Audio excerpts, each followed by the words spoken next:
For instance, an organic molecule, the frequencies due to all of the nuclear bonding, etc., etc. I mean, this is called COSY. There are other kinds of these sorts of strategies which are still being used today. For his work on NMR, Richard Ernst also shared the Nobel Prize. And these are different Nobel Prizes, let me make it clear. So, in 1991, Richard Ernst received the Nobel Prize in Chemistry for his development of high-resolution nuclear magnetic resonance.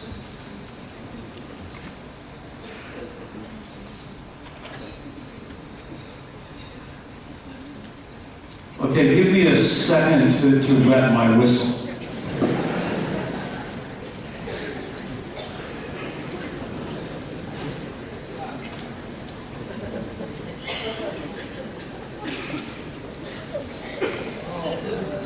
Boy, does that taste good. I'm sorry, I can't share with them. Okay, so this is Richard Ernst, and I knew most of these people. You notice that Richard Ernst is smiling, and I suppose it's a good time to smile when you get news that you've won a Nobel Prize. But Richard Ernst actually didn't do this work all by himself. He had Richard Ernst was Swiss, and he had a Swiss colleague who worked with him named Kurt Wittrich. And Kurt Wittrich was very unhappy when he didn't share the Nobel Prize with Richard Ernst. I know that because there were a series of NMR conferences, and so I met Kurt Wittrich, and I asked him how he felt when he didn't share the Nobel Prize. I said, "You must have felt disappointed." He said, "No, I didn't feel disappointed. I felt mad." That was kind of interesting because there are several kinds of human emotions. Some are destructive and some are constructive. This was a mad which allowed Kurt Wittrich to work like a man possessed. And he was able to create a set of pulsed NMR pulses which would allow him to determine the three-dimensional conformation even of rather complicated organic molecules. And so in 2002, this is Kurt Wittrich picking up his Nobel Prize. And if you look, you can see a faint bit of a smile on his face. I think it's very difficult not to smile when the King of Sweden is giving you your Nobel Prize. So the Nobel Prize comes with a diploma, and I confess that I don't show you my diploma because this is Kurt Wittrich's diploma. There's always a piece of original art, and you can decide if this is very elegant or not. And then there's a short explanation as to why they were giving him the prize. And so I dare say they also, of course, give you something else, and it's not, unfortunately, I don't have it in this set of transparencies. They give you a gold medal. And I was kind of interested in, is this real solid gold, or is it an alloy of some sort? So I measured the density of the Nobel medal, and I found, in fact, it wasn't really dense enough to be gold. And so then, well, I went to the ultimate source, Wikipedia. And sure enough, what happens is that the Nobel medal is 80% gold and 20% silver. So if that makes you feel it's not worth working for a Nobel Prize, you made the right decision. Because once you look, science, the study of science is one of the most exciting and fulfilling things that I think a human being can do. And you're doing it because of the excitement and fulfillment, not because of the gold medal. Okay. So there's one more advance in nuclear magnetic resonance, And that's applying the techniques mostly that I've already told you to image the parts of the human body. Now, I happen to know that this is a very healthy human need, because my knees have both been MRI'd, and they're not very healthy at all. But this technique was really quite remarkable. And so, in fact, Paul Lauterbur and Peter Mansfield in 2003 got the last Nobel medal for NMR. That is for medical applications of nuclear magnetic resonance. So it's quite remarkable that so many Nobel Prizes were given for different aspects of exactly the same piece of physics.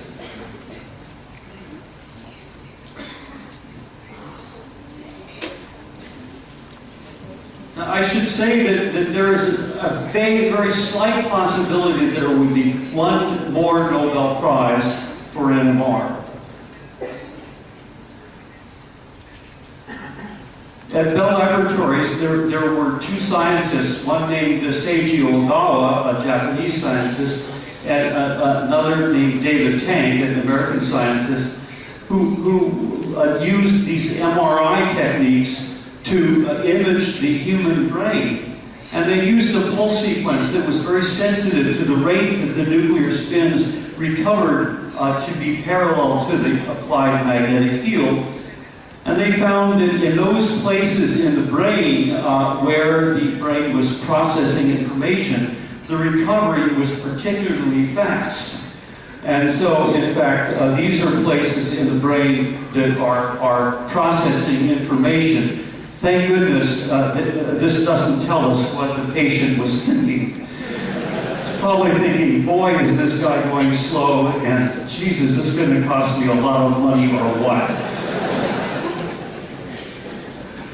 Okay, now let me take another sip.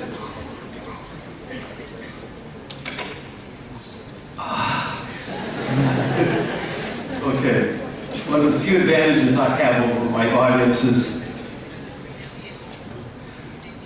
okay, so this is my discovery, the discovery of superfluid and helium-3, which occurred during a brief period from 1971 to 1972. During that time, I was a graduate student at Cornell University. And so I was quite interested in studying the properties of liquid helium-3 to very low temperatures. So the best way of cooling turned out to be, this is liquid helium-3. I make it gold color because it's actually quite expensive. Now, I should tell you that helium-3 does not occur naturally in nature. It results from the decay of tritium.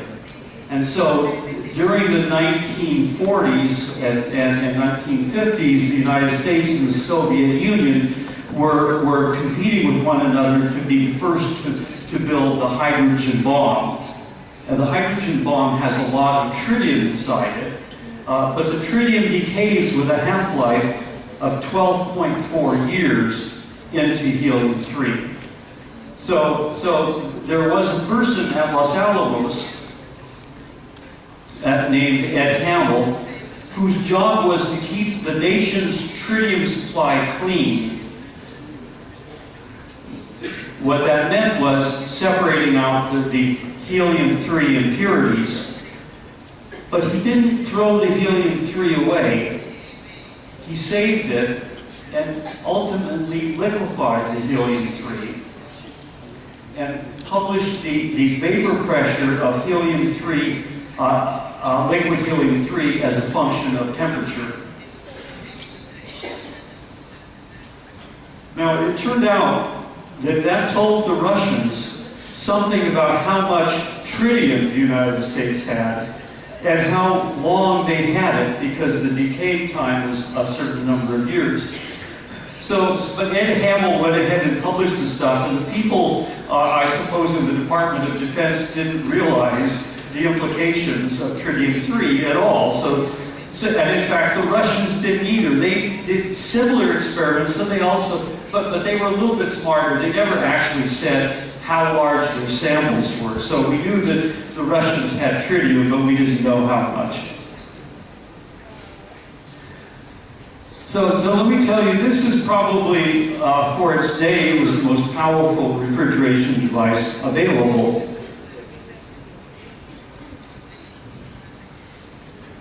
So this is liquid helium-3 under pressure. And we can increase that pressure by driving a metal bellows into this region and thereby increasing the density of the helium-3. And here we measure the melting pressure, which is related to the temperature. So I won't go over this whole thing, but the bottom line is, using this technology, I was able to discover superfluidity in helium-3. That is, that below a temperature of about 1.9 thousandth of a degree above absolute zero, this liquid helium-3 became a superfluid. Very similar to superconductivity in metals, but with helium-3 atoms playing the role that conduction electrons play in metals. So let me say that these discoveries are not made by individuals alone. And I put up here in red, but the red doesn't come out very well, the names of several people who made seminal contributions which allowed me then to discover superfluidity in helium-3. So Bardeen, Cooper, and Schrieffer actually developed the theory that explained how conduction electrons in metals could form a superconducting state. And that theory then was applied by Phil Anderson, a good friend of mine, and Isaac Pomeranchuk, to helium-3. And both of them predicted that liquid helium-3 should become a BCS superfluid. So to cool this down to a temperature where I could start these experiments, I had to use another refrigeration device called the helium-3, helium-4 dilution refrigerator, which had just been developed about 3 years before I did these experiments. So the dilution refrigerator was invented by Edwards and Hall. And without it, I would say that I wouldn't have made this discovery. And of course, I used NMR both to measure the temperature of the helium-3 using platinum-195 nuclei. And of course, directly I used the NMR to discover that helium-3 properties changed at a very low temperature. So let me just conclude by saying that advances in science are seldom made by individuals alone. They result from the progress of the scientific community, asking questions, developing new technologies to answer those questions, and sharing their results and their ideas with others. To have rapid progress, one must support scientific research broadly and encourage scientists to interact with one another and to spend a bit of their time satisfying their own curiosities. This is how advances in science are made.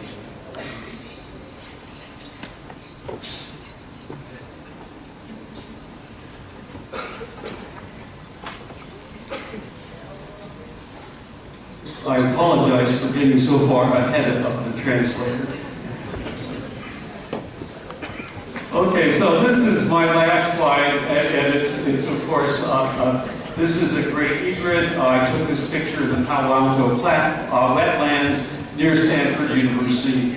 And all I can say, my advice to you is enjoy nature's beauty, and thank you for your attention.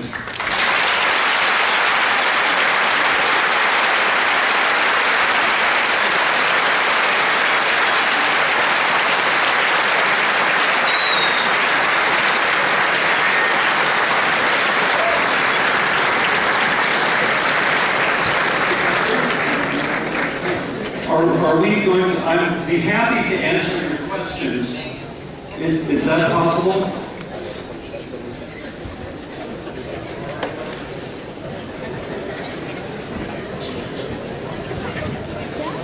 I don't know how this part of this thing is